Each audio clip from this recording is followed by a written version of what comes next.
Our youths have become an endangered species because wako nyumbani, hawana kitu wanafanya, and it's like the society and the community is not guiding them to the right direction.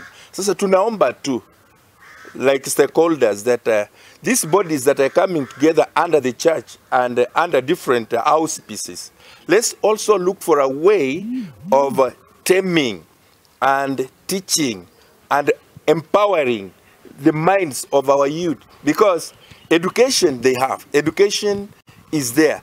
What they don't have is innovations and recreating so that we achieve. Kila mtu anataka pesa. I want to really encourage my fellow youths from the county at large to come out and actively participate in these forums, because minus participation, it is very difficult for the county government to capture our issues and look for possible ways to address them.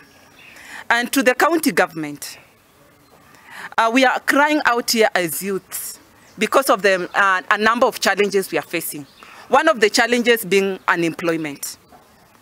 Yes, as youths, we have taken the initiative to go to school and acquire the right skills, the right knowledge, the right attitudes needed in various professions.